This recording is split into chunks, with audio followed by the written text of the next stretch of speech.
Hello everyone, this is your master teacher Surabhi Gupta from Vedantu and मेरी कक्षा में आपका स्वागत है। So guys, welcome to today session, जहां पर हम लोग करने वाले हैं क्लास 10 ज्योग्राफी का चैप्टर 3, that is water resources. So guys, welcome to today session. So as I told you, water resources का ये जो चैप्टर है ये आपके लिए क्यों इंपॉर्टेंट है। पहला रीजन ये है कि क्योंकि पानी ही जीवन है, जल ही जीवन है, जल के बिना कल नहीं है ना। तो जल के बारे में जानना क्यों, क्या महत्व है इसके हमारी जिंदगी में, हमारे समाज में, all of this is something that you will find out from this chapter. अब ज्ञान की बात तो मैंने बता दी, एग्जाम्स के बारे में क्या, तो गाइस वाटर रिसोर्सेज से you get a direct question of 2 marker, 3 marker या 5 मार्कर, है ना। ये वाला जो क्वेश्चन होता है बहुत स्कोरिंग होता है क्योंकि इसमें कुछ रटना नहीं होता। इसमें अगर, और मैप बेस्ड क्वेश्चन भी आता है, तो अगर इसमें आपने लॉजिक समझ लिया है ना, तो इस चैप्टर को आपको कभी नहीं रटना पड़ेगा और आराम से मार्क्स आपके मुट्ठी में होंगे।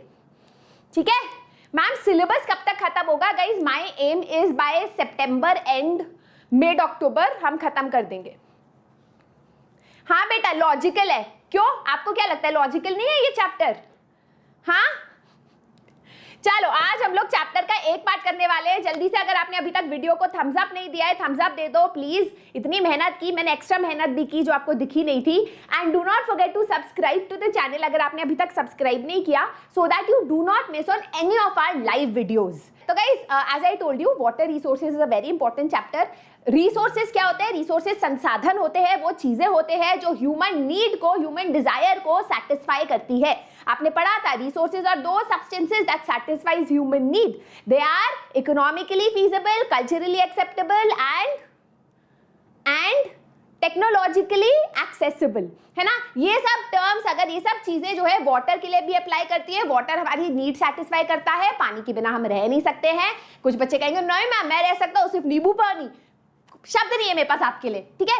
तो पानी के बिना हम रह नहीं सकते। तो इस चैप्टर में हम लोग पढ़ने वाले हैं सबसे पहले कि वाटर की कमी क्यों आती है, क्या क्या रीजंस है वाटर स्कार्सिटी के, क्या हम उसको उस स्कार्सिटी को कम करने के लिए कुछ कर सकते हैं, क्या हम पानी को कंजर्व कर सकते हैं, तो किस तरीके से कर सकते हैं उसको। जो वाटर कंजर्वेशन है उसको आप 2 पार्ट्स में डिवाइड कर सकते हो। पहला पार्ट है डैम्स या मल्टीपर्पस प्रोजेक्ट्स, जिसके बारे में हम आज पढ़ेंगे, और दूसरा है रेन वाटर हार्वेस्टिंग, जिसके बारे में हम अगले सेशन में पढ़ेंगे, क्योंकि सेशन बहुत लंबा हो रहा था, so I did not want to do the entire chapter एक साथ। ठीक है, so let's start with water resources. वाह, थैंक यू प्रियांशु। तो गाइस, आपको पता ही है कि हमारा जो अर्थ है इसको वाटर प्लैनेट बोलते हैं, इसको ब्लू प्लैनेट बोलते हैं, because 3/4 of the surface of the earth is covered with water. But water water everywhere but no water to drink. क्यों? क्योंकि most of this water is salty water. अब कुछ बच्चे मुझे पता है कहेंगे मैम कोई बात नहीं, बोतल सॉल्टी वाटर, नींबू मस्त नींबू पानी, बेटा मर जाओगे, क्योंकि यार kidney can not absorb that much salt. तो जो 3/4 of the surface of the water है ओशन का, it is not fit for consumption. फिर आपका थोड़ा बहुत 2-3% पानी बचता है, उसमें भी मोस्ट ऑफ द वाटर जो है वो ग्लेशियर्स में, जो रिवर्स ऑफ आइस है, जो पहाड़ों में आपको आइस दिखते हैं ना, उसमें जो है फ्रोजन है ना। तो बचा हुआ सिर्फ 1% of the entire water on the surface of the earth is fit for consumption. Imagine 1%, है ना। उसमें भी कुछ पानी जो है वो ग्राउंड वाटर है। फ्रेश वाटर मतलब जो पी सकते हो, तो ग्राउंड वाटर क्या होता है, जो जमीन के अंदर है। और थोड़ा सा जो बचा है वो सरफेस रन ऑफ है, जो हमें बारिश से मिलता है, सरफेस पे वो रन करता है, इसलिए हम उसको बोलते हैं सरफेस रन ऑफ, है ना। दिमाग मत लगाओ ज्यादा, लॉजिक समझो और बस आगे बढ़ो, राइट। नाउ ये वाला जो ग्राउंड वाटर और सरफेस रन ऑफ है, इस पानी को हम बोलते हैं रिन्यूएबल रिसोर्स। क्यों? क्योंकि एक बार आप यूज करते हो, वापस से बारिश की तरह वो वापस हमारे पास आ जाता है। तो water is a renewable resource. ये जो होता है वाटर का इवेपोरेशन, क्लाउड बनना, हमारे पास वापस आना, जो आपने साइंस में पढ़ा है, इसको क्या बोलते हैं? वाटर साइकिल, या फिर इसको बोलते हैं हाइड्रोलॉजिकल साइकिल। अब आप कहोगे मैम वाटर से हाइड्रो और वाटर सेम चीज होती है। बच्चों थोड़ा अपने आप को ऊपर लाओ कि hydrological cycle ensuring that water is a renewable resource. Clear? अब आई एम श्योर आपके दिमाग में क्वेश्चन आएगा कि मेरे शहर में हर साल बारिश होती है, इतनी बारिश होती है कि न्यूज में आ जाता है कि गाड़ियां डूब गई पानी में, कि जो गाड़ियां छोड़ो इंसान भी स्विमिंग करके जो है स्कूल और ऑफिस जा रहा है। फिर भी उसी साल जब समर आती है तो सरकार बोलती है कि ड्राउट है, पानी नहीं है, लोग जो है बिना पानी के मर रहे हैं। तो how does that come together? आया है कभी दिमाग में, या आप सोचते ही नहीं? यू लाइक नहीं सोचना, हमें पानी आए या ना आए, नहाना चाहिए नहीं। एनीवेज, तो एक मेजर क्वेश्चन जो दिमाग में आना चाहिए कि अगर पानी जो है, मतलब इतना सारा पानी है हमारी धरती में, पानी एक रिन्यूएबल रिसोर्स है, पानी से बारिश आती है, तो ऐसा क्यों है कि कुछ कुछ areas of our planet continue to be areas जहाँ वाटर स्कार्सिटी होती है? ऐसा क्यों है? हम बोलते हैं कि जब तक हम 2025 तक आएंगे, बाय द वे 2 साल बाद है 2025, आपकी बुक 10 साल पहले लिखी गई थी, तो तब 2025 बहुत दूर लगता था, अब 2025 यही है, ऐसे छू सकते आप 2025 को। There is a prediction that nearly 2 billion people will live in absolute water scarcity. तो ऐसा क्या रीजन है कि पानी होने के बाद भी हम बोलते हैं कि पानी की कमी है? प्यार है पर प्यार की कमी है। एनीवेज, आगे बढ़ते हुए, व्हाट इज वाटर स्कार्सिटी? तो गाइज वाटर, मैं ये लाइन पढ़ती हूँ फिर आपको समझाती हूँ।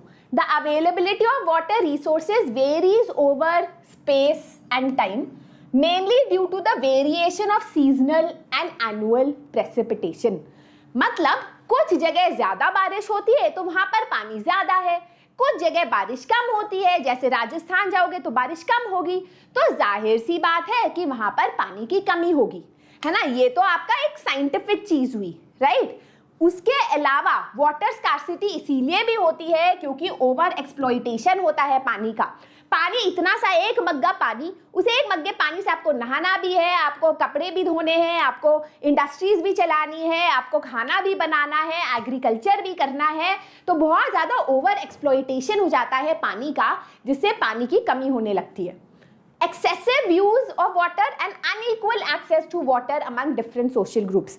आगे और डिटेल में पढ़ेंगे, बट क्या होता है ना कि आपको पता ही है कि 5 स्टार होटल में जाओ तो स्विमिंग पूल में पानी, बाथटब में पानी, पानी ही पानी, और जब आप स्लम एरिया में जाओ तो बूंद बूंद के लिए इंसान तरसता है। तो जब हम बोलते हैं water scarcity, it is not just कि वाटर की कमी है, पानी की कमी है। सच्चाई ये है कि हमारा समाज इस तरीके से है कि कुछ लोगों को पानी मिलता नहीं है, वो तरस जाते हैं, और कुछ लोग ऐसे होते हैं जो पानी वेस्ट करते हैं, who have the, जो मतलब मस्त अपनी सब्जियां भी पीने के पानी से धोएंगे। वैसे मैं भी ये करने लगी हूँ, बट इस टाइप के, समझ रहे हो, who waste water, who might not be facing water scarcity। Covid के बाद थोड़ा मैं हो गई, बट ऐसा पानी वेस्ट नहीं करती। ऑलराइट, अब वाटर स्कार्सिटी की डेफिनेशन क्या है? आपकी बुक में टेबल दी गई है, उसमें ये डेफिनेशन है, आपको याद करनी है। अकॉर्डिंग टू फॉल्केनमार्क, जो एक जर्मन थ्योरिस्ट है, स्वीडिश एक्सपर्ट है, उन्होंने बोला कि water stress occurs when water availability is between 1000 and 1600 cubic metre per person per year. तो एक तरीके से उन्होंने साइंटिफिक एक आपको डेफिनेशन दी है कि आप तब बोलोगे कि एक इंसान के पास पानी की कमी है अगर उसे एक साल में 1000 और 1600 क्यूबिक मीटर से कम पानी मिलता है। ये साइंटिफिक डेफिनेशन होगी। बट वाटर स्कार्सिटी होता क्या है? वाटर स्कार्सिटी वाटर की कमी है, पानी नहीं मिल रहा आपको पीने के लिए, जीने के लिए, तो आप वाटर स्कार्सिटी एरिया में रह रहे हो। क्लियर? इस चैप्टर का कल टेस्ट है, वाह सुखमान, सही टाइम पे करा रही हूं मैं ये chapter. Now we have come to a important question. Question क्या आएगा एग्जाम में? What are the causes for water scarcity? Can water scarcity in occur in area जहां बहुत सारा पानी है? तो इसको हम 2 टाइप से समझेंगे, क्वालिटेटिव रीजंस, क्वांटिटेटिव रीजंस। पहले हम समझेंगे क्वांटिटेटिव रीजंस, क्वांटिटी, कुछ जगह पानी कम क्यों है, क्वांटिटी, क्वांटिटेटिव। क्वालिटेटिव मतलब कुछ जगह पानी की क्वालिटी खराब क्यों है। दोनों ही रीजन से वाटर स्कार्सिटी होता है। तो पहले हम लोग समझते हैं quantitative reasons. Why is it कि पानी कम आ रहा है हमारे पास, ठीक है, पानी की कमी है कुछ एरियाज में।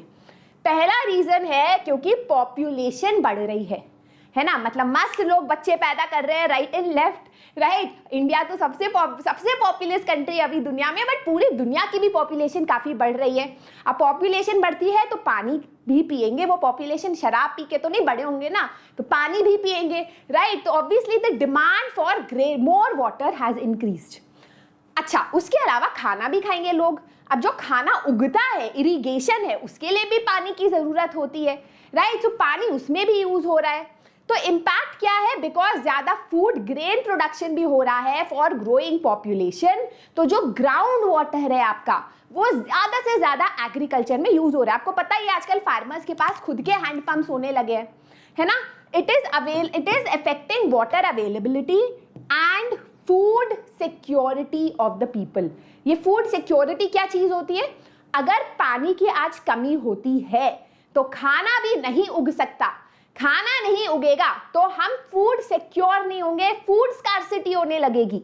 तो पानी से रिलेटेड हमारा खाना भी है ना। Like water is the soul, मतलब इसीलिए हम लोग पानी को पूजते हैं अपने धर्म में या कोई भी धर्म में, राइट। तो that is the first point. Water scarcity का क्वांटिटेटिव कॉज क्यों है, क्योंकि पॉपुलेशन इंक्रीज है, पॉपुलेशन इंक्रीज हो रही है तो demands of population is increasing, food grain is increasing. Clear? Yes, है ना। सेकेंड, अच्छा, पहला पॉइंट ये था कि पॉपुलेशन इंक्रीज हो रही है, दूसरा पॉइंट है कि पॉपुलेशन बढ़ रही है तो फूड ग्रेन बढ़ रहा है, फूड ग्रेन इंक्रीज हो रहा है, alright. Third point is intensive industrialisation and urbanisation. Urbanisation मतलब शहरीकरण, इंडस्ट्रियलाइजेशन मतलब औद्योगिकरण शायद। एनीवेज, तो इंडस्ट्रियलाइजेशन और अर्बनाइजेशन से कैसे वाटर स्कार्सिटी हो रही है, हम ज्यादा से ज्यादा घर बना रहे हैं ग्रोइंग पॉपुलेशन के लिए, ज्यादा से ज्यादा फैक्ट्रियां बना रहे हैं क्योंकि हमें डेवलप करना है, क्योंकि इतनी सारी पॉपुलेशन की इतने डिमांड्स है, 3-3 गाड़ियां लोगों ने रखी है, जीन्स जो है अलग अलग दिन अलग अलग पहनना है लोगों को, तो more factories are coming up to satisfy that need, that demand. तो ये जो फैक्ट्री है ऑब्वियसली ये बैठ के नहीं कह रहे भाई हमें पानी पिलाओ, नहीं, पर जो फैक्ट्री है उसमें जो इलेक्ट्रिसिटी है, काफी ज्यादा electricity hydro electric power plant से चलती है, जो वाटर के थ्रू ही आपका हाइड्रो इलेक्ट्रिक बनता है। Much of this energy comes from hydro electric power. ऊपर से जब फैक्ट्री में प्रोसेसिंग होती है उसमें भी काफी सारा पानी यूज होता है। आपको पता है जो हम लोग कॉटन टी शर्ट पहनते हैं उसमें सबसे कम पानी यूज होता है, बट जब हम लोग डेनिम पहनते हैं, जीन्स का जो मटेरियल होता है उसमें, या लेदर पहनते हैं उसमें बहुत ज्यादा पानी यूज होता है, राइट। सो उसमें भी पानी यूज हो रहा है। In India, hydroelectric power contributes to 22% of the total electricity produced. तो उसमें भी पानी यूज हो रहा है ना। गाइस ये सब मैं जल्दी से ऑल्दो मैं थोड़ा सा बता चुकी हूँ, but as I told you urbanisation बढ़ रहा है, लोगों के घर बढ़ रहे हैं, लोगों को घर में पानी चाहिए। अब सरकार हर जगह पानी नहीं प्रोवाइड कर पाती है ना, कावेरी वाटर या जो भी नदी है कितना पानी देगी, तो लोगों ने अपने अपने हाउसिंग सोसाइटीज में बोरवेल लगा दिए। मेरे सोसाइटी में भी हम बोरवेल का पानी पी रहे हैं, बोरवेल के पानी से नहाते हैं, है ना। तो बोरवेल लगा दे रही है, उससे ग्राउंड वाटर और ज्यादा नीचे होता जा रहा है, राइट। ऑलराइट, अब हम आते हैं, गाइस समझ आ रहे हैं, मैं बस बोली जा रही हूँ। Ma'am but we can not stop industries from working at night. हाँ, we can not stop. Ma'am आप एसएसटी वाले चैनल पे लाइव क्यों?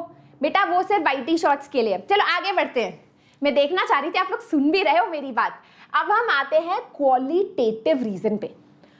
बहुत बार होगा कि पानी की कमी नहीं होगी, बल्कि आप इस बच्चे को देखो, चारों तरफ उसके पानी है, पर क्या ये बाढ़ आ जाती है पानी पानी होता है? क्या आप उस एरिया को बोलोगे कि हाँ वाटर स्कार्सिटी है? जी हाँ, बहुत बार जब बाढ़ आती है वहां पर एक्यूट वाटर स्कार्सिटी देखने को मिलती है फ्लड्स के टाइम। क्यों?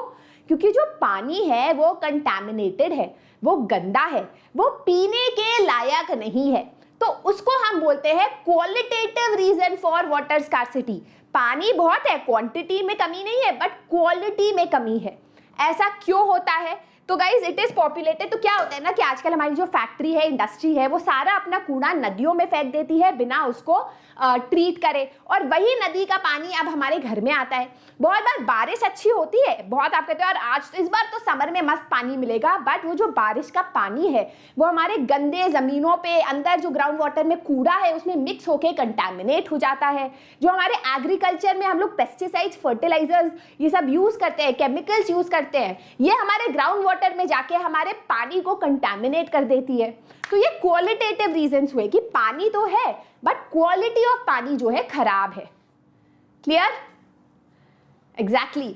नाउ गाइस, सरकार ऑब्वियसली ये बात समझती है और उसने ये स्कीम निकाली थी बहुत बहुत बहुत बहुत सालों पहले, बट आपकी बुक रिन्यू ही नहीं होती, अपडेट ही नहीं होती है ना, तो आपको यही पढ़ना है, कॉल्ड जल जीवन मिशन, जहां पर बोला जल जीवन मिशन मतलब जल ही जीवन है। ये मिशन है कि जो भी गांव के लोग हैं जिनके पास नल नहीं है, जिसके पास पानी की सुविधा नहीं है, वहां पर हम पूरा इंफ्रास्ट्रक्चर डालेंगे और वहां पर हम लोग नल पहुंचाएंगे, है ना।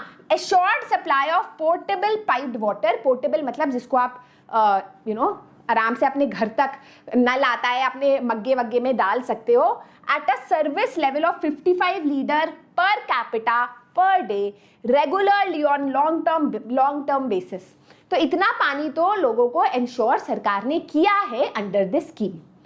अच्छा, अब एक क्वेश्चन आता है कि अगर हमें फर्क ही नहीं पड़ता, हम तो बैठ के नेटफ्लिक्स देखना चाहते हैं या वीडियो पे रील्स देखना चाहते हैं, तो बेटा अगर आपको वाटर स्कार्सिटी से फर्क नहीं पड़ता तो क्या क्या हो सकता है? हेल्थ हैजार्ड्स हो सकते हैं, खाना नहीं उगेगा तो फूड सिक्योरिटी पे प्रॉब्लम होगी, डिग्रेडेशन ऑफ नेचुरल इकोसिस्टम, जो हमारे पेड़ पौधे हैं अल्टीमेटली उनको इफेक्ट करेगा, फिर हमें भी इफेक्ट करेगा। Over exploitation and mismanagement of water resources will impoverish this resource and cause ecological crisis. हमारे पूरा अर्थ इतना सुंदर बनाया है भगवान जी ने, है ना, इतना अच्छा बैलेंस है, इकोलॉजिकल बैलेंस, कि पानी ऊपर जाता है आता है, हमको पूरे टाइम पानी मिलता है। ये पूरा क्राइसिस हो जाएगा अगर हम पानी को इसी तरीके से एक्सप्लॉइट करते रहेंगे तो, ठीक है, प्रॉब्लम्स ही प्रॉब्लम्स होगी। Yes, now that we've talked about problems, question कैसे आएगा? what are the causes of water scarcity? quantitative cause क्या है? industrialization से कैसे water scarcity होती है? population से कैसे water scarcity होती है? 2 मार्क्स के क्वेश्चन आ सकते हैं। फिर इस टाइप के क्वेश्चन आएंगे कि अगर वाटर बहुत ज्यादा है फिर भी वाटर स्कार्सिटी क्यों होती है, what is the qualitative reason, है ना, इस टाइप का क्वेश्चन आ सकता है। मेजर क्वेश्चन किससे आता है? इस पार्ट से। This is the very important part of the chapter, multipurpose project for water resource management. ठीक है, इसको समझते हैं। तो गाइस पहले मतलब अगर आप एंशिएंट टाइम से देख लो तो हम लोग we have been using different ways to manage water.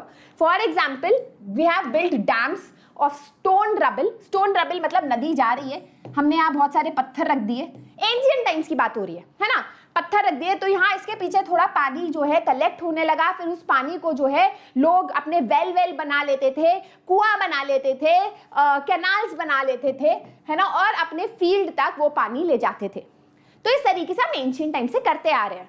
ठीक है, कैनाल्स बना लिए। एम्बैंकमेंट्स क्या होता है? नदी जो है बारिश के टाइम फ्लड हो जाती है तो उसके आसपास हम लोग जैसे रेत के बोरियां रख देते थे, ठीक है, जिससे पानी जो है वहीं रहे, पानी जो है बहुत ज्यादा फ्लड ना करे। तो ये अलग अलग तरीके हैं by which we have managed water since ancient times. अब आपकी बुक में एक बॉक्स है जिसमें ये इंफॉर्मेशन दी है, hydraulic structures in ancient India. ये मुझसे तो याद नहीं होती, आपसे याद हो जाती है आप कर लो, अगर नहीं होती तो इसके इंपॉर्टेंट पार्ट समझ लो, क्योंकि आपके सैंपल पेपर में यहां से एक 1 मार्कर एमसीक्यू दिया हुआ है। ये दिया हुआ है कि 11th सेंचुरी में भोपाल कौन सी आर्टिफिशियल लेक बनाई गई थी। तो यहाँ लिखा है in the 11th century Bhopal lake was one of the largest artificial lake of its time. ठीक है, तो उसका इंपॉर्टेंट पॉइंट जरूर याद करना, इसको इग्नोर मत करना। तो let's look at it in the first century BC, इतना पुराना है ना, श्रृंगावेरापुरा नियर इलाहाबाद ने एक प्रॉपर वाटर हार्वेस्टिंग सिस्टम किया था, जहां पर रेन वाटर वो कलेक्ट करते थे और रीयूज करते थे। During the time of Chandragupta Maurya, dams, lakes, irrigation system was extensively built. Evidence ये भी दिखाता है कि कलिंगा, बेनूर, कोल्हापुर, इन सब में भी हम इरिगेशन फैसिलिटीज यूज करते थे। 11th सेंचुरी में हमने एक बहुत बड़ी आर्टिफिशियल लेक बनाई, that is the Bhopal lake. 14th century में हौजगास, अगर आप लोग दिल्ली में रहते हो तो हौजगास तो जरूरी गए होगे, तो वहां पर आपको दिखता है ना एक बड़ा सा हौजगास के पास जो पैलेस जो फोर्ट है उसके पीछे एक बड़ा सा पॉन्ड है ना, वो जो है इल्तुतमिश ने बनाया था। Clear? So these are different ways in which ancient time से we have been building different structure structures to manage water. Manage water मतलब कि पानी को कैसे रखें, पानी को कैसे डिस्ट्रीब्यूट करें, this is management of water, right. Now आजकल हम लोग क्या करते हैं, आजकल हम लोग अच्छे डैम्स बनाते हैं। डैम्स क्या होता है, लेट्स लुक एट इट। एक नदी आ रही है ना, नदी के ऊपर, अब नदी, हमें वो नदी का पानी यूज करना है, तो हम लोग वहां पर एक ऑब्स्ट्रक्शन बना देते हैं, ठीक है। इस ऑब्स्ट्रक्शन से डैम के पीछे पानी कलेक्ट हो जाता है। अब मेरे पास एक क्वेश्चन है, ये जो मैं बॉक्स बनाई हूं ये ए है और इसके पीछे जो एरिया है ये बी है। What is a dam? Is a a dam और इज बी अ डैम? जल्दी से बता दो, बता दो। नदी जा रही है, नदी के ऊपर आपने ऑब्स्ट्रक्शन बना लिया है, क्या वो ऑब्स्ट्रक्शन डैम है? ऑब्स्ट्रक्शन के पीछे का जो आपने रेजर्वॉयर जो पानी कलेक्ट किया है वो डैम है। तो काफी बच्चे ए बोल रहे हैं, काफी बच्चे बी बोल रहे हैं, काफी सारे बच्चे ए बोल रहे हैं। तो गाइस आपकी बुक में क्या लिखा है? Dam refers to the reservoir rather than the structure, है ना, इंपॉर्टेंट। ये जो आपको स्ट्रक्चर दिख रहा है ये डैम नहीं है। डैम का मतलब होता है कि आपने ऑब्स्ट्रक्शन कर दिया, ये जो पूरा एरिया है कि आपने रेजर्वॉयर बनाया पीछे, उसको हम बोलते हैं dam. Clear, don't get confuse. तो ये जो पीछे का जो एरिया है इसको हम लोग बोलते हैं डैम। डैम देखने चलते हैं, वहां पिकनिक करेंगे, पता नहीं आप लोगों ने किया या नहीं, बहुत सुंदर होता है, बहुत मजा आता है ना। तो वो एरिया जो है उसको हम डैम बोलते हैं। Clear? A dam is a barrier across flowing water that obstructs, directs or retards the flow, often creating a reservoir, lake or impoundment. तो ये स्ट्रक्चर, उसके पीछे का रेजर्वॉयर, इस पूरे एरिया को आप डैम बोल सकते हो। याद रखना, इट्स नॉट जस्ट ये structure that is the dam, ठीक है। अब क्या होता है, अगर आप यहाँ देखोगे छोटे छोटे चैनल्स है डैम पे, मतलब ये भी डैम ही है ना, छोटे छोटे चैनल्स है डैम पे, राइट। तो क्या होता है कि जब बहुत ज्यादा पानी भर जाता है डैम के पीछे बारिश के टाइम, तो धीरे धीरे वो पानी को रिलीज किया जाता है, या फिर कभी कभी कंटिन्यूअसली भी रिलीज होता रहता है। Clear? Yes, alright. Now classification of dam, again 1 marker की तरह आ सकता है। Based on the structure and material, कौन सा स्ट्रक्चर यूज किया जा रहा है वो ऑब्स्ट्रक्शन बनाने के लिए, we can divided into timber dam, embankment dam, masonry dam. क्या होता है ये, ध्यान मत दो, याद कर लो, ठीक है। Next is based on height, low dam, medium dam, high dam, ठीक है। तो ये आपके टिम्बर डैम से मतलब टिम्बर के बने हुए, थोड़े वुडन बने हुए होते थे। ये मेसनरी डैम है, मेसनरी मतलब सीमेंट का एक तरीके से बना हुआ। ये एम्बैंकमेंट डैम है। तो अलग अलग टाइप के एम्बैंकमेंट होता है, वैसे मैं आपको चलो बता देती हूँ 2 मिनट में। तो ये एम्बैंकमेंट होता है जिसमें नदी के साइड में आप ऑब्स्ट्रक्शन बनाते हो, नदी के साइड में आप ऑब्स्ट्रक्शन बनाते हो, that is an embankment dam, ठीक है।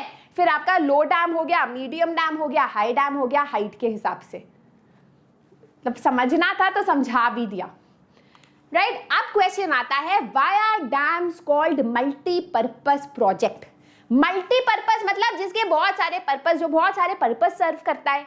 तो डैम जो है सिर्फ पानी को रोकता नहीं है, वो बहुत सारे पर्पस भी सर्व करता है। जो पानी आपने पीछे यू नो कलेक्ट कर रखा है, उसको आप टूरिज्म में भी यूज कर सकते हो, बोटिंग कर सकते हो, उसको आप एग्रीकल्चर में भी यूज कर सकते हो, इरिगेशन में भी यूज कर सकते हो, पीने के पानी के लिए भी यूज कर सकते हो, घर तक पहुंचाने के लिए। फिर वो जो पानी है उसको आप हाइड्रो इलेक्ट्रिक पावर बनाने में भी यूज कर सकते हो। कैसे करते हो? तो जो डैम होता है,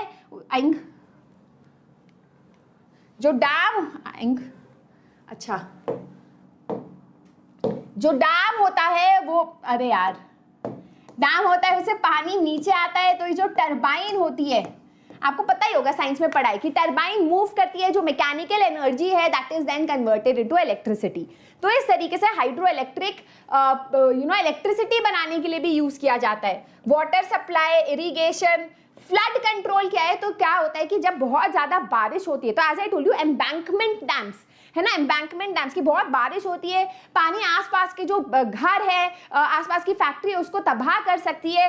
तो हम बहुत ऊंचे ऊंचे वॉल बना देते हैं रिवर के चारों तरफ और उसको कहीं और ले जाते हैं। तो फ्लड कंट्रोल में भी डैम्स काम आते हैं। रिक्रिएशन मतलब tourism, inland navigation, fish breeding, these are different ways in which dams can be used, ठीक है।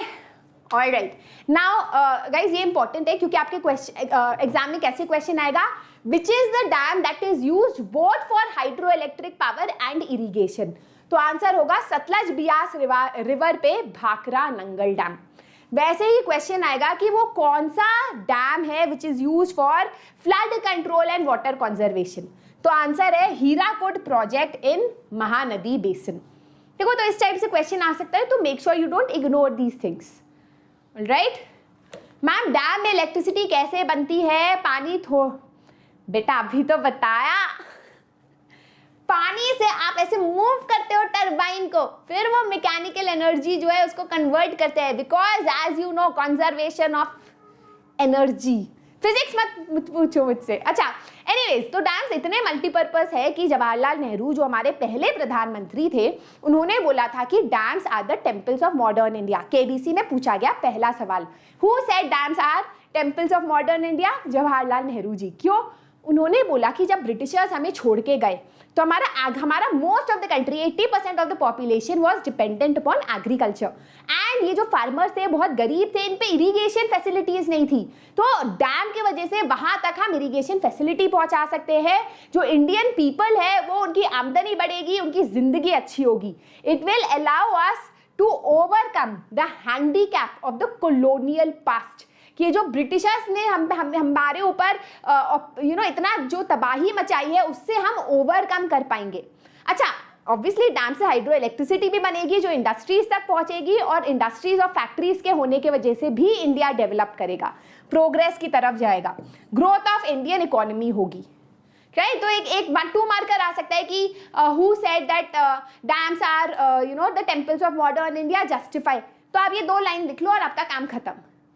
ठीक है, चलो अब हम आते हैं a very important, as I told you what are multipurpose projects and what are the positives of building a dam, जो हम बता चुके हैं कि भाई ये पॉजिटिव है। What are the obstacles to dam construction? अगर इतने पॉजिटिव है डैम में, तो क्यों हम डैम के अगेंस्ट इतने ज्यादा सोशल मूवमेंट्स देखते हैं? डैम को कंस्ट्रक्ट करने में क्या बुराई है, इसको समझते हैं। पहला गाइस, इसको थोड़ा ध्यान से सुन लेना, लॉजिक है, थोड़ा ध्यान से सुन लेना।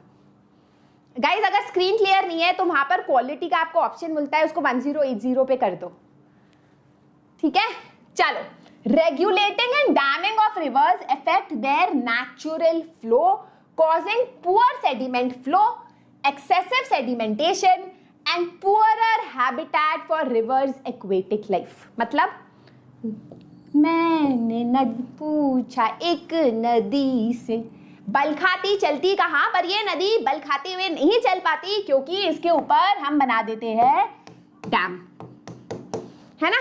अब जब हम लोग डैम बनाते हैं तो क्या होता है कि सोचो नदी जब पहाड़ से आती है तो अपने साथ क्या लाती है? तन्हाई नहीं लाती, खुशियां भी लाती है वैसे, बट अपने साथ और क्या लाती है? सेडिमेंट्स लाती है, सिल्ट लाती है, मिनरल्स लाती है। तो डैम की वजह से वो सारा सेडिमेंट यहीं पर उसको डिपॉजिट करना पड़ता है। सोचो आप बहुत सारा 2-3 सूटकेस लेके चल रहे हो, तेज तेज दौड़ रहे हो, एकदम से किसी ने आपको रोक दिया, कब तक खड़े रहोगे ना सामान के साथ? आप नीचे रख दोगे सामान, तो नदी भी बेचारी नीचे रख देती है सामान। तो यहाँ पर बहुत ज्यादा सेडिमेंट जो है भर जाता है। ठीक है, तो एक्सट्रीम सेडिमेंटेशन आपको यहाँ पर दिखता है। तो जो लीफ मेरीन लाइफ है उसको भी इम्पैक्ट करता है। एंड फिर जब हम लोग नदी पानी खोलते हैं तो यहाँ जो पानी आता है उसमें कोई सेडिमेंट्स नहीं होते, उसमें कोई मिनरल्स नहीं होते, है ना। तो बहुत रॉकी तरीके से वो पानी आता है, आगे का लैंड कैसे फर्टाइल होगा? ठीक है, so it leads to over sedimentation, poor sediment flow, uniformly sediment flow नहीं होता। It also affects the river's aquatic life. कैसे? अब गाइस जो मछली है ना, मछली क्या करती है ना, यूजुअली अपहिल जो रिवर ऊंच पहाड़ से आ रही है वो बिल्कुल नीचे जाके अंडे देती है, क्योंकि यार सब लोगों को ना कंफर्टेबल प्लेस चाहिए अंडा देने के लिए, है ना। अनकंफर्टेबली तो अंडा नहीं देंगे, पर यहाँ पर डैम होने की वजह से वो फॉर्निंग नहीं कर पाते। फॉर्निंग मतलब ब्रीडिंग, मतलब वो अंडे नहीं दे पाते, तो उनकी लाइफ को भी काफी मुश्किल होता है ना, स्पॉनिंग। ठीक है, it makes it difficult for them to migrate. ठीक है, हाँ, the reservoirs that are created on the flood plains also submerge the existing vegetation and soil, leading to decomposition over a long period of time. मतलब कि जब हम dam बनाते हैं तो पीछे जो है ऑब्वियसली नदी जो है बड़ी हो जाती है, रेजर्वॉयर बनता है, तो आसपास का जो एरिया है उसको फ्लड कर देता है ना। तो वहाँ के जो प्लांट्स है, वहाँ की जो वेजिटेशन है वो अंदर दब जाती है और बहुत लंबे टाइम तक डिकम्पोज होती रहती है, जो अच्छा नहीं है, right. So that is the first major, 3 major oppositions to dam construction.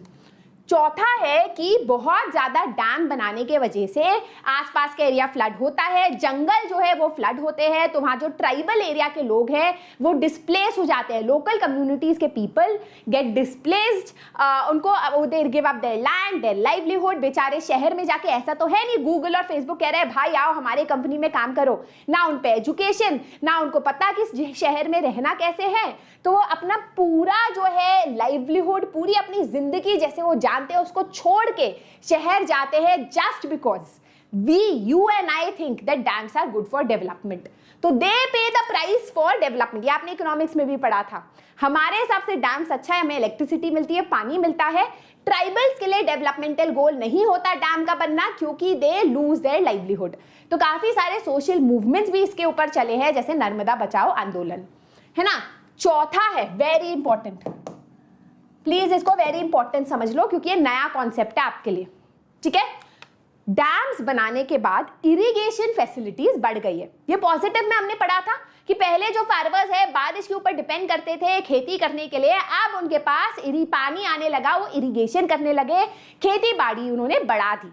पर इसका एक बहुत बड़ा नेगेटिव साइड है। क्या है इसका नेगेटिव साइड? ये है कि फार्मर्स जो पहले अपने लैंड में मिलेट्स ग्रो करते थे क्योंकि उनके पास पानी नहीं होता था, अब they have started growing rice and wheat, paddy और व्हीट ग्रो करने लग गए क्योंकि वो कमर्शियल क्रॉप है, वाटर इंटेंसिव वाले क्रॉप्स ग्रो करने लगे क्योंकि अब पानी की कमी नहीं है ना, उनको पानी आ रहा है। तो पंजाब, हरियाणा, जहां पर लोग ये सब कभी नहीं ग्रो करते थे, आज गेहूं बहुत ज्यादा ग्रो करता है, राइट। अब उससे क्या फर्क पड़ता है? अच्छा ही है ना मैम, पानी आ रहा है तो ग्रो करने दो उनको। सबसे बड़ी प्रॉब्लम है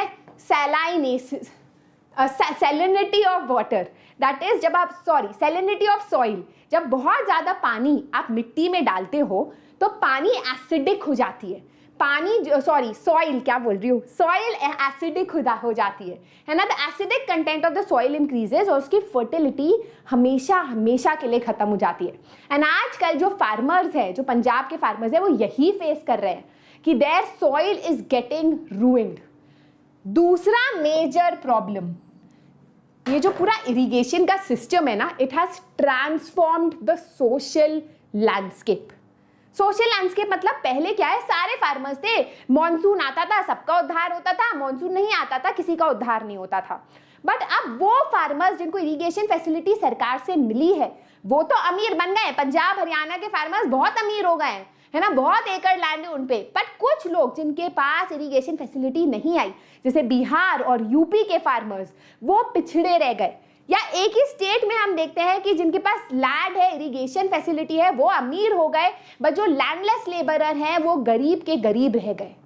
तो ये सोशल लैंडस्केप काफी ज्यादा चेंज हो रहा है। दूसरा प्रॉब्लम ये है कि डैम्स के बनने से लड़ाई होने लग गई लोगों के बीच में कि डैम को यूज कैसे करना है।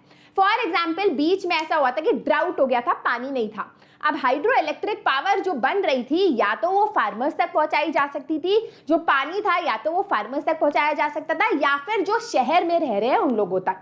तो सरकार ने बोला जो शहर में रह रहे हैं हम उनको देंगे। तो इससे लड़ाई झगड़ा हो गया था उन लोगों में जो रूरल एरियाज में रहते थे, जो अर्बन एरियाज में रहते थे। तो एक डैम से कितनी सारी प्रॉब्लम्स हो सकती है आप सोचो। पॉजिटिव्स भी है but it has so many social implications also, समझे? Yes, you are also landlords. अच्छा, next and the final point is कि पानी से काफी ज्यादा इंटर स्टेट कॉन्फ्लिक्ट्स भी होने लगे हैं, जो आप फेडरलिज्म चैप्टर में भी पढ़ते हो, है ना। For example, Krishna Godavari dispute, Kaveri dispute. In short पानी जा रहा है 2-3 स्टेट से जाता है।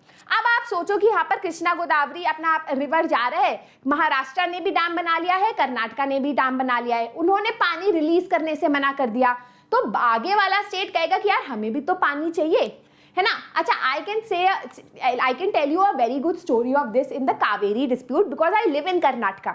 और शायद आप में से काफी बच्चे जो कर्नाटका या तमिलनाडु से है, you will also be able to connect to it, है ना। कावेरी वाटर कर्नाटका और तमिलनाडु से जाती है। कर्नाटका वालों ने अपना डैम बना लिया है और तमिलनाडु वाले लोग बोलते हैं कि कर्नाटका वाले हमें पानी नहीं देते, हम लोग यहाँ प्यासे मर जाते हैं, हमारे फार्मर्स यहाँ बिल्कुल ही पानी के लिए तरस जाते हैं, प्लीज रिलीज वाटर। कर्नाटका कहती है हम तो नहीं करेंगे वाटर रिलीज क्योंकि हमें भी तो पानी की जरूरत है। तो इंटर स्टेट इतना ज्यादा ये कॉन्फ्लिक्ट हो गया था कि जो बॉर्डर एरियाज में थे उसमें फार्मर्स एक दूसरे को मारने लगे थे, है ना। But anyways that is one big problem. Clear? Now, most of the objections to the project arose due to the failure to achieve the purpose for which they were built. यहाँ भी स्टार लगा दो। हमने बोला कि dams की हमें इसीलिए जरूरत है जिससे कि फ्लडिंग ना हो, है ना, that was the major reason. But हमने देखा कि डैम से और ज्यादा फ्लडिंग होने लगी। कैसे? जब नदी आ रही है और आप डैम बनाते हो तो as I told you over sedimentation होने लगता है ना। डैम के पीछे ज्यादा से ज्यादा सेडिमेंटेशन होने लगता है, जो पानी है वो आसपास के एरिया को ज्यादा फ्लड करने लगा है। खुद सोचो ना, सेडिमेंट्स जो है ऊपर लाएगा सेडिमेंट्स, तो जो पानी है वो कहाँ जाएगा? नीचे तो जा नहीं सकता, सेडिमेंट्स है, तो फैलने लगा है, ज्यादा से ज्यादा फ्लडिंग करने लगा है। Clear? It has triggered floods due to sedimentation in the reservoir. The release, अच्छा उसके बाद क्या होता है, बहुत बार रिलीज कर देते हैं बहुत सारा पानी, तो दूसरे स्टेट को परेशानी होती है, यार तुमने रिलीज क्यों कर दिया, हमारे यहाँ फ्लडिंग हो गई, राइट। तो floods have caused a lot of damage because of big dams. Ma'am Saraswati river is originating again, is it true? No, it is a myth.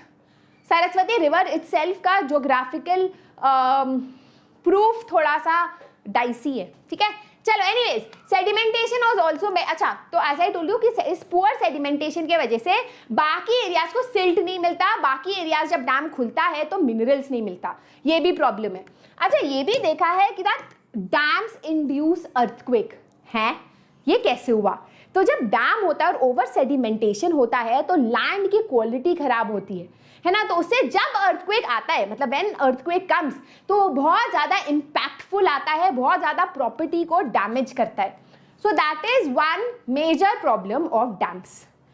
अब हम अगले क्लास में पढ़ने वाले हैं, what will we look in the next class, हम देखेंगे कि डैम्स के अलावा what are the ways in which we can manage water and conserve water. तो answer is rain water harvesting. But rain water harvesting क्या होती है, कैसे एंशिएंट टाइम्स में किया जाता था, कैसे आज हम करते हैं, ये सब हम अगले सेशन में बात करेंगे। Hello everyone, this is your master teacher Surabhi Gupta from Vedantu and मेरी कक्षा में आपका स्वागत है। So guys, welcome to the second session of the chapter water resources. पहले सेशन में हमने पढ़ा था कि पानी की हमारी जिंदगी में क्या महत्व है, ऐसा क्यों है कि इवन इन प्लेसेस जहाँ इतनी बारिश होती है वहां भी शॉर्टेज ऑफ वाटर हमें देखने को मिलती है। सो हमने स्कार्सिटी ऑफ वाटर के क्वांटिटेटिव और क्वालिटेटिव एस्पेक्ट्स पढ़े, है ना। कुछ समझ नहीं आ रहा तो मैं बताऊंगी कि भैया समझना कैसे है। एंड उसके बाद हमने देखा कि one way of ensuring availability of water, one way of managing water is multipurpose project, जिसको हम डैम्स भी बोलते हैं। तो वो किस तरीके के डैम्स होते हैं, उसके पॉजिटिव क्या है, उसके नेगेटिव क्या है, हमने चैप्टर को यहाँ तक खत्म कर दिया है। अगर आपने ये वाली वीडियो ना देखी हो तो प्लीज देख लीजिए, उसका जो लिंक है वो डिस्क्रिप्शन बॉक्स में आपको मिल जाएगा, पार्ट 1 ऑफ वाटर रिसोर्सेज। आज हम चैप्टर को कंटिन्यू करने वाले हैं and we are left with a very small part of the chapter and that is rain water harvesting. ठीक है, so make sure that you watch this session till the end. ये वाला कर लिया, फर्स्ट पार्ट कर लिया तो आपको पूरा चैप्टर अच्छी तरीके से समझ आ जाएगा। ठीक है, तो चलो शुरू करते हैं। Do not forget to give a thumbs up to the video. अगर आपने अभी तक सब्सक्राइब नहीं किया है तो कर लो ना। चलो शुरू करते हैं। तो एज आई टोल्ड यू, अगर हमें इस चैप्टर को डिवाइड करना है तो the first part that you have to remember is, अगर मैं इस चैप्टर का माइंड मैप बनाऊं तो सबसे पहले है रीजंस फॉर वाटर स्कार्सिटी, और यहां पर हमने देखा क्वांटिटेटिव रीजंस, जहां पर I think we saw 4 to 5 reasons, है ना गाइज। अगेन आपको ना डिस्क्रिप्शन बॉक्स में लिंक दे रखा है, वो देख लेना। पूरे चैप्टर का पीडीएफ में डायरेक्टली टेलीग्राम पे डालूंगी संडे को। ठीक है, तो तब तक आप जो है सेशन देख के आपने खुद के बेसिक नोट्स बना लो, बेसिक पॉइंट्स बनाओ। अगर आपने मेरा वो सेशन देखा है how to write long answers, तो मैं उसमें आपको बताती हूँ कि सेंटेंसेज या पैराग्राफ्स याद मत करो, इंपॉर्टेंट पॉइंट्स याद करो। तो क्वांटिटेटिव, अगर मैं आपसे रीजंस पूछूं कि क्यों पानी की कमी है, तो आपको उंगलियों पे पॉइंट्स याद होने चाहिए और वो आप कर सकते हो, इतनी मुश्किल नहीं है। ठीक है, and then you have qualitative reasons. Quality मतलब कि क्वालिटी क्यों खराब है पानी की, Why is the quality of water going down? पानी बहुत आता है, बारिश बहुत आता है, पर क्वालिटी खराब हो रही है, ठीक है। देन वी अगर फिर उसके बाद हमने देखा solution to water management, and that is multi purpose projects, ठीक है। फिर हमने उसमें देखा कि what is the positive and what is the negative of multipurpose projects, उसकी क्या खूबियां है और क्या बुराई है, ठीक है। अब हम लोग कंटिन्यू करने वाले हैं chapter with the second way of managing water, and that is rain water harvesting. देखो गाइस, मल्टीपर्पज प्रोजेक्ट्स ऐसे है कि मैं जाके अपना डैम नहीं बना सकती कि भैया आज मैं डैम बना लेती हूँ, पैसे पानी सेव करूंगी, इट्स नॉट पॉसिबल, राइट।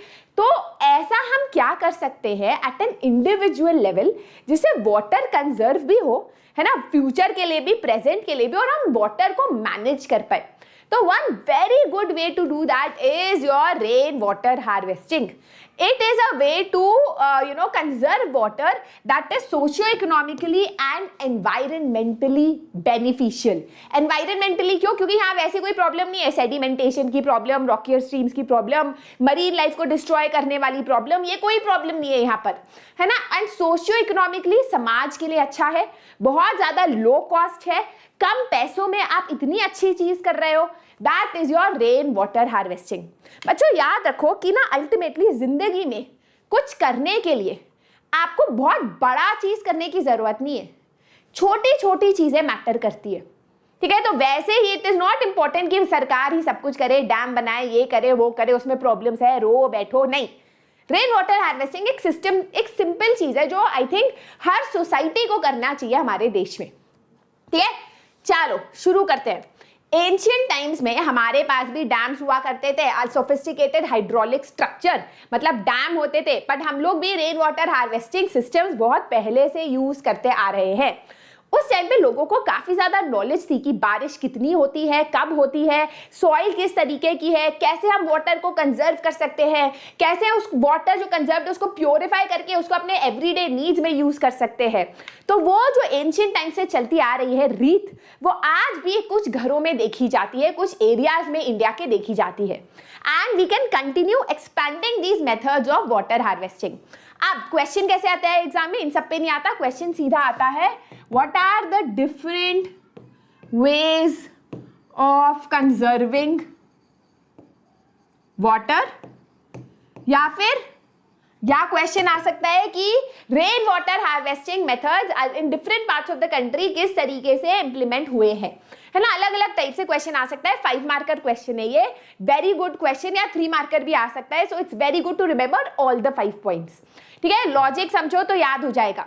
सबसे पहला पॉइंट है कि जो माउंटेनियस रीजन्स होता है वहां पर यूजुअली क्या होता है, जहां पर थोड़ा सा जैसे यहाँ पर एक गड्ढा खोद दिया जाएगा, ठीक है, और फिर जब बारिश होगी उस गड्ढे में पानी को कलेक्ट कर दिया जाएगा, and then it is used for agriculture. वो पानी को एग्रीकल्चर में यूज किया जाता है। इसको गुल या कुल बोलते हैं, गुल्स और कुल्स, क्लियर, सिंपल।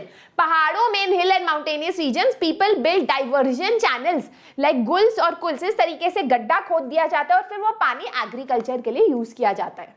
आपका roof top rain water harvesting, जो I think not just in Rajasthan but it is practice in a lot of country, in a lot of places in India today. तो यहाँ पर जो आपकी छत है वहां पानी कलेक्ट कर दिया जाता है, फिर पानी को पीवीसी पाइप्स के थ्रू जो है एक टैंक में ले जाया जाता है, स्टोरेज टैंक में, वहां पर प्यूरिफिकेशन होता है। हमारी सोसाइटी में for example rain water harvesting का जो पानी है it is used for kitchen purposes, for bathroom purposes, for gardening और वो सब, क्योंकि इतना हम प्योरीफाई उसको नहीं कर पाते, तो इन सब कामों में हम उसको यूज करते हैं, right. All right. In the floodplains of Bengal, people developed inundation channels to irrigate their land. तो बंगाल में क्योंकि इतनी बारिश होती है तो वहां पर ऐसे चैनल्स जो है खोद दिए गए हैं ऐसे स्ट्रेट लाइन में, तो यहाँ पर पानी भरता है और वो पानी सीधा जो है फार्मर के फील्ड तक जाता है। तो इसको इनंडेशन कैनाल होता है ना, एक तरीके से इनंडेशन चैनल्स बोलते हैं। इन arid and semi arid areas, जहां पर बारिश बहुत कम होती है, वहां पर क्या करते हैं ना, जैसे बहुत जगह राजस्थान में, जैसलमेर में, वहां पर जो फार्मर्स हैं, जब उनके पास क्रॉप्स नहीं होते, जब कुछ ग्रो नहीं होता, तो वो अपने फील्ड में एक बहुत बड़ा गड्ढा जो है बना देते हैं। तो बारिश का पानी आता है तो वो गड्ढा जो है भर जाता है, गड्ढा जो है पानी से भर जाता है, ठीक है। और ये जो पानी है, क्योंकि एरिड सेमी एरिड एरियाज है, लैंड बहुत ड्राई है, लैंड प्यासी है, तो सारा पानी धीरे धीरे करके लैंड एब्जॉर्ब कर लेती है और ग्राउंड वाटर लेवल इस तरीके से बढ़ जाता है, लैंड मॉइस्चर हो जाती है, रेडी फॉर एग्रीकल्चर भी हो जाती है। तो these are called khadins in Jaisalmer and johads in other part of Rajasthan. Clear, simple है ना, ठीक है। In semi-arid and arid areas of Rajasthan, particularly Bikaner, Falodi and Barmar, almost all houses traditionally have underground tankas for storing drinking water. Very important point. Rajasthan में देखो यार, जहाँ पानी नहीं होती ना, वहीं लोग सोचते हैं यार पानी कैसे कलेक्ट करें और सेव करें। जहाँ पानी बहुत होता है वहाँ लोग उसको वेस्ट करते हैं। तो राजस्थान में हमें सबसे ज़्यादा मिलता है अलग अलग तरीका of people collecting water, saving water, using water, है ना। तो यहाँ पर लोग वैसे ही छत पे जो है पानी को लेते हैं। तो उनके यहाँ नॉर्मली क्या होता है, जैसे आपका ये घर है ना, ये आपकी छत है, छत पे जो है पानी आया, पानी बरसा पानी, फिर उसके बाद पाइप आती है, इस तरीके से एक पाइप आती है और घर के नीचे जो है एक टंका बना दिया जाता है, ठीक है, जिसमें पानी को कलेक्ट किया जाता है। अब जो सावन की पहली बारिश होती है उसमें बोला जाता है कि नहाना नहीं चाहिए। क्यों? क्योंकि बोला जाता है, मम्मी पापा बोलते हैं कि बेटा पहली बारिश है, नहाओ मत, क्योंकि वो जो फर्स्ट रेन होती है वो सारा जो पॉल्यूशन है, गंदगी है, उसको क्लीन अप करती है। तो यहाँ पर भी जो फर्स्ट रेन होती है that is used to clean the pipes and the tanka. Second rainfall onwards पानी यहाँ कलेक्ट किया जाता है एंड फिर उस पानी को प्यूरिफाई करके पिया जाता है। It's used as drinking water. Not just that, कि जो भी रूम जो है टंका के ऊपर होता है, ये वाला रूम, सारे बच्चे जो है कहते हैं हमें इसी कमरे में सोना है। क्यों? क्योंकि टंका के पानी की वजह से ये वाला रूम सबसे ठंडा रहता है। तो समर टाइम में this is the best room to be in because it is cool during the heat, right. तो the tankas can be as big as a room. Well developed rooftop rainwater harvesting system है। One household in Falodi had a tank that was 6.1 1 metre इतना होता है। तो सोचो 6.1 metres deep, 4.27 metres long and 2.44 metres wide. तो काफी बड़े होते हैं ये टंकास, राइट। इसको पालर पानी भी बोला जाता है। पालर पानी मतलब प्योरेस्ट फॉर्म ऑफ वाटर, बहुत टेस्टी भी होता है ये वाला पानी। And as I said, room जो है काफी ज्यादा ठंडा होता है जो भी टंका के साइड में होता है। बेस्ट। अच्छा, अब क्या हो रहा है, अब जिंदगी बदल रही है हमारी। पहले जो है मतलब पहले जिंदगी बहुत अलग थी। पहले ना हर चीज की वैल्यू होती थी। आजकल विद टेक्नोलॉजी, विद चेंजेस, क्योंकि हर चीज हमारे लिए आसान हो गई है, चीजों की वैल्यू कम हो गई है। तो इंदिरा गांधी कैनाल जब बना, जिसके वजह से नदी का जो पानी है वो लोगों के घर तक आने लगा, तो लोगों ने सोचा कि क्यों इतनी मेहनत करें, क्यों बारिश का पानी कलेक्ट करें टंका में। तो अब ज्यादा से ज्यादा लोग स्पेशली वेस्टर्न राजस्थान में इंदिरा गांधी कैनाल पे डिपेंडेंट होने लगे हैं और अब बहुत कम लोग जो है ये पालर पानी पीते हैं। बट रूरल एरियाज में people continue to do use this kind of a palar pani. Clear? अच्छा, चैप्टर खत्म। तो आपको याद करना है कुल्स एंड गुल्स वाला जो सिस्टम यूज किया जाता है, खादिन और जोहार इन राजस्थान यूज किया जाता है, पालर पानी जो टंका सिस्टम है जो राजस्थान में यूज किया जाता है, रूफटॉप रेन वाटर हार्वेस्टिंग जो यूज की जाती है इन different parts of the country.